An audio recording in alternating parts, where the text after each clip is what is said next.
Frost for 5 minutes of questions. Thank you, Madam Chair. In addition to serving on this committee, the Oversight Committee, I also serve on the Science, Space, and Technology Committee, where we often discuss how essential data and evidence are used in science and used at departments such as NASA. During a hearing, NASA Administrator Nelson affirmed the importance of NASA in helping us to understand UAP. Mr. Gold, if the government doesn't have the data it needs on UAP because, say, someone who saw something is concerned about stigma, public backlash, et cetera, or maybe there's just not good systems in place, how are we supposed to ultimately figure out what's going on?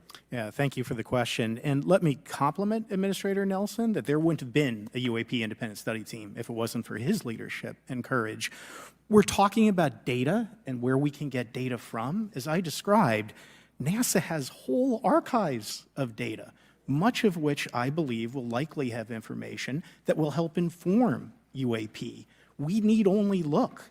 And again, in an era with AI and ML, we can relatively quickly and easily go through it. So I think it's something that we should encourage NASA to do. However, per Chairman Grothman's comment about UAP focusing on national security sites, I believe there's something, sir, that you may have heard of called sensor bias. That because we've got more cameras, more monitoring of national security, we don't know how extensive UAP activity may be over civilian areas. And this is to the second part of your question where we're not collecting the data. We're not collecting sufficient data from pilots. We're not collecting sufficient data from civilian and commercial activities. And this is, again, where ASRS, I think, could substantially change that, get the data out there, and allow us to do good science. Yeah. Thank you. I mean, on the data, you know, I'm a really big proponent of transparency. But obviously, there's always a little bit of balance that we have to have in government on transparency as well. I mean, last year, NASA appointed a director of UAP research in response to the recommendation by the independent study team.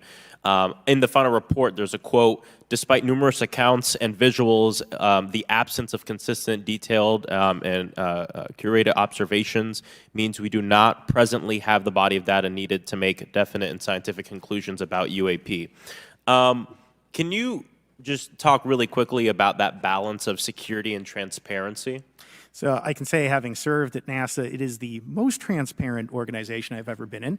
When we would have conversations of executive leadership, things would leak out almost instantly. So I can assure you, intentionally or not, NASA's very transparent. I don't know if many of you have worked with engineers or scientists. They love to talk. So I believe that NASA is a paradigm of transparency, but we must have the ability and the data to be able to be transparent with.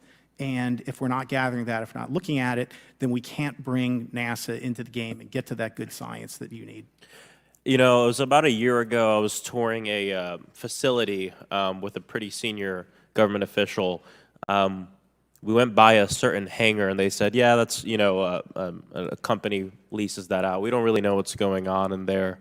We have no way of knowing what's going on in there. And there was a few of those, in fact, while we were driving around this facility. To what extent do you think that some of the UAP out there comes from off the books or unauthorized experimental aircraft? I mean, I think probably the vast majority of UAP are drones, experimental aircraft, weather conditions, which is, again, why I say if we review the data, I think we're going to discover a lot about things we weren't even thinking about. But there is a percentage that isn't. And looking into those anomalies is how discoveries will be made. And relative to science, Congressman, if I can say, when NASA studies black holes, when NASA studies galaxies, we have instruments that are tailored to do so. With UAP, we're using cockpit gun cameras or cell phones. We could never do good science with that. And let me tell you, the NASA budget is under pressure. We need to make sure that the Artemis program is funded fully. We need to beat China to the moon and maintain our presence in low Earth orbit. So NASA would need more money to do this, but I think tailored instruments that would look at UAP in the same way that we have tailored instruments to look at astronomical data is important to gathering valuable and uniform information. If we were studying black holes by using fighter cockpit cameras, we probably wouldn't know that much about black holes. 100%.